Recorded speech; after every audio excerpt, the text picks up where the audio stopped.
Selamat welcome!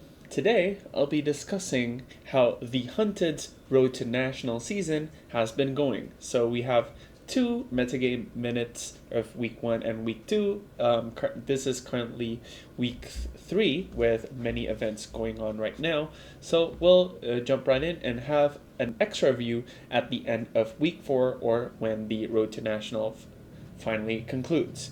But right now, let's discuss how it has been going the first 2 weeks.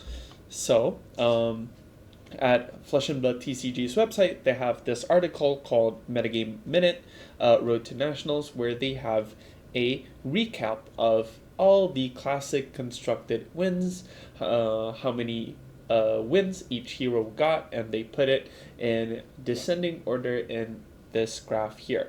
So in week 1, Viserai was the most winningest deck, tied with New, with Aurora, Syndra falling tightly behind, and behind that they have Arachne, Prism, Enigma, and Zen on the tail of it for decks with multiple more wins and a smattering of 3 and 2 wins for the other heroes, which is very, very healthy. Like if you compare it to the previous season, there was not this many hero faces on the wheel.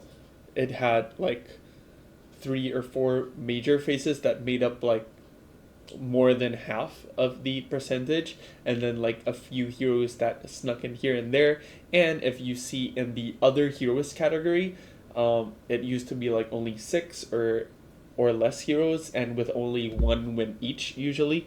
Well, this we have 13 other heroes and a lot of them has 2 wins instead of 1, which means the meta seems like super duper healthy right now. You can bring any choice of hero that you could want, from an aggro deck, a control deck, a defensive deck, a combo deck, and see some success. Like from many different classes you can choose, and it's wide open, and it's very, very fun to play Classic Constructed right now. Even though we have draft Road to Nationals in week 3 and week 4, our armory has still been Classic Constructed in the LGS near my area, because we just love playing Classic Constructed that much right now. It's super duper fun. It's wide open, and we can see Viserai is really on track to leave the meta to Living Legend, to be one of the first of the 8 original heroes to leave us after 5+ years. So when he's gone, I think the meta will shake up in a big way, but until he leaves, I think that he is currently the best deck. But the important thing is the gap between the best deck and like the one tier below it is like right there. So you can make up for that difference and drawing hot, knowing the matchup really well, over preparing with sideboard options. There's a lot of things you can do to make up that tiny gap between the best heroes and the next tier of heroes, and the gap between the second layer of heroes and the third layer of heroes is also minuscule. That's why you see this meta having so many heroes being able to win. Like, oh, it's just such a fun time to play Flesh and Blood right now. So this is week 1.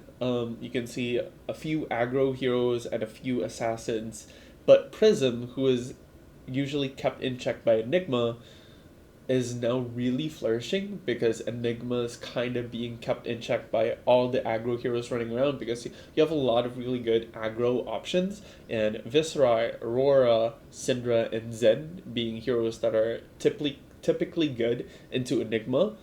So with the amount of Enigmas reducing everywhere, Prism is able to step up and eat those aggro decks, because without poppers, it's kind of hard to deal with her overrate Herald attacks.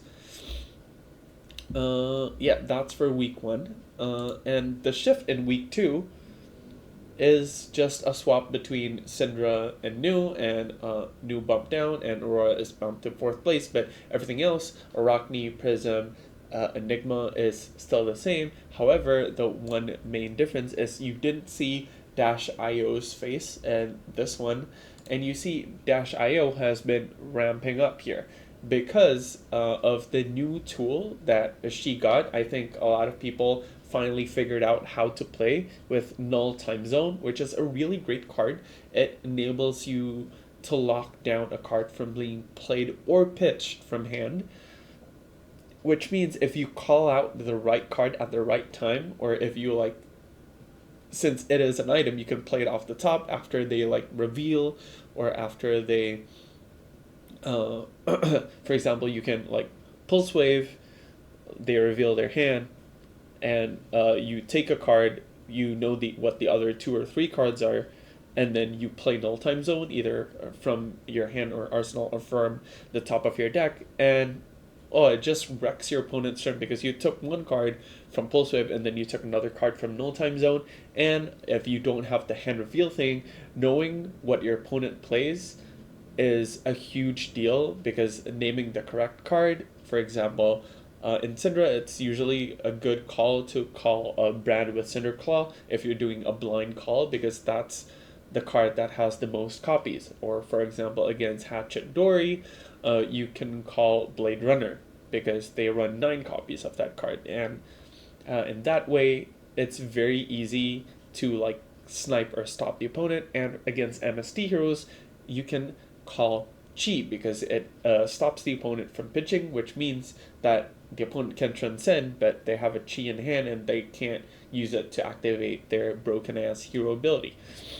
So Dash IO has been creeping up. Zen, surprisingly, hasn't rose. Like, he's still in that area of being like the third layer of heroes, but we see a lot more faces of heroes here, like Ira, Vincent, even Fi, Kasai, Ko, Kano, Victor, all being viable, great options to bring. But however, you can see the meta has consolidated slightly. Like, the top 4 heroes is eating up like more than half compared to week 1, where it's only slightly more than half, and this one you can see it's a little bit more. But in the following weeks, if Viscerai leaves us in week 3, I feel like the meta is gonna shake up in a big way, and we might see a drastic change from week 3 to week 4. For example, Enigma might be able to step up better, since one of the heroes that is a really hard matchup for her to deal with might be gone, and with Enigma rising, it might push out like the Prisms, and it's gonna be really, really interesting. But yeah, you can see a lot more consolidation between week 1 and week 2. Plus, week 2 has more events compared to week 1. The event numbers like it's like a bell curve. Like, week 1 and week 4 has the least amount of events, and week 2 and week 3 has the most. But yeah, it's just this picture makes me really happy as a Flesh and Blood player right now, and I look forward to another season of Classic Constructed Games. The next one will be at ProQuest Singapore, which is really, really cool. And this is it. They finally announced Pro Tour APAC to be Pro Tour Singapore, which is really close to Indonesia. It's like a 2-hour flight, which is shorter than a 2-hour flight from my area. Like, some areas of Indonesia needs more than 2 hours. So being a place that is very close for me, I'm definitely coming here, and I'm very excited. So yes, it's Pro Tour Singapore, and it's gonna be July 17th through the 20th. So even if you don't qualify for the Pro Tour during the next ProQuest season, which has amazing prizes, for example, she's finally an adult now. We finally have adult Valda.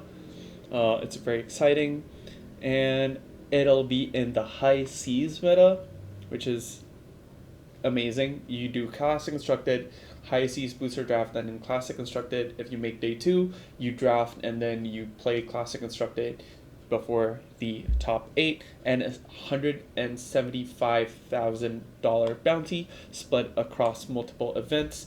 CC calling. So if you don't make it, if you don't have a PDI, if you don't win your pro quest, you can still go there and enjoy the calling, which is always great. They have side events with ticks. There's the prize wall. There's going to be like a ton of players there. It's going to be so fun, so amazing. James White himself said he's going to be coming to Singapore. So I really can't wait. The ticket, you can check it out at the LGD events website.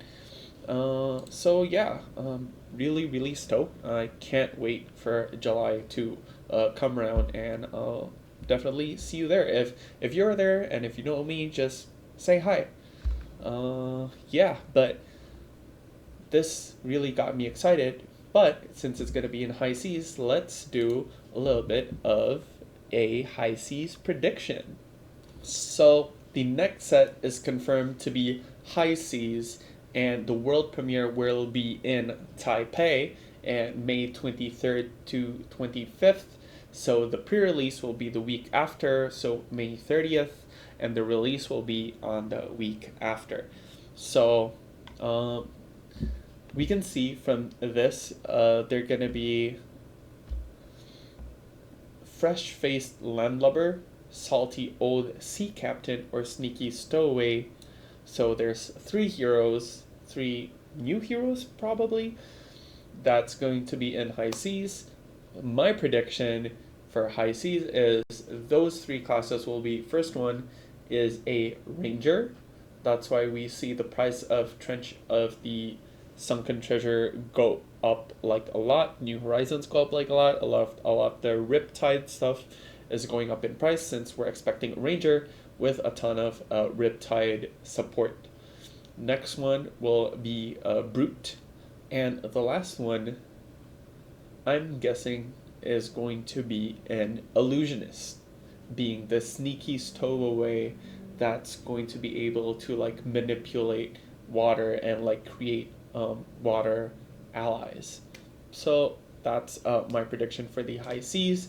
The second prediction is Pirate is not going to be a class, and it's probably not even going to be a talent, but it might be just like a theme. Like in Heavy Hitters, we had the theme of like gladiators, but none of them had like gladiator warrior or gladiator brute. They were just brutes and warriors and guardians, but they just had the theme of gladiators. And I think this will be the same, and how they're going to balance it is probably through multi-class cards. That has worked really well before. It worked really well in the Hunted.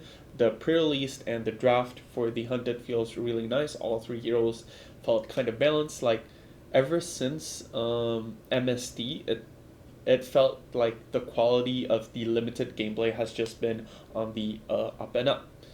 So if you have the cash, if you have the time, I really encourage you to consider going to the world premiere. The last time we had the world premiere that a lot of Indonesian went to was the MSD, since it was in Japan. That was quite nearby-ish.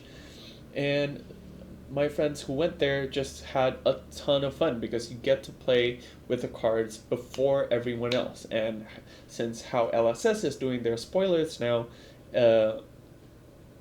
you really get to be like the first people to see the new legendaries, the new commons and rares, since they're only going to be spoiling the majestics, and you don't really get to see like the bread and butter, because commons and rares, funny as it is, like usually make up a lot more of the deck compared to majestics and legendaries.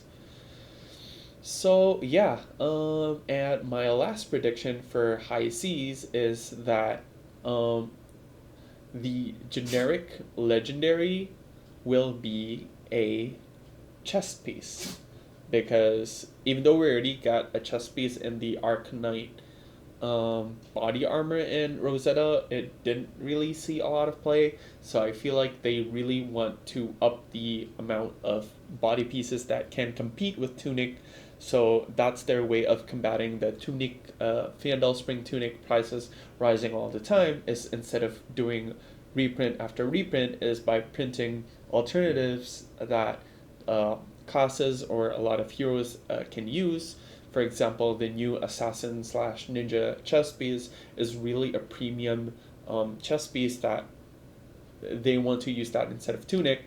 And if they can print more of those, either in class or a new generic one, hopefully that can really bring back Tunic's price to a more reasonable state, because the growth of new players has been really staggering. A lot of players really need those staples. They want to collect the cards that are used in multiple decks, and if we have a lot of like alternatives or good budget alternatives, then they don't need it. They don't like it doesn't warp their budget around having to buy that one Tunic for their collection, even though they're probably going to buy it eventually. But having good alternatives that are cheaper, that you can use early on to great effect, really helps bring more new players in, because Flesh and Blood, we can say, is quite pricey compared to other TCGs in the market.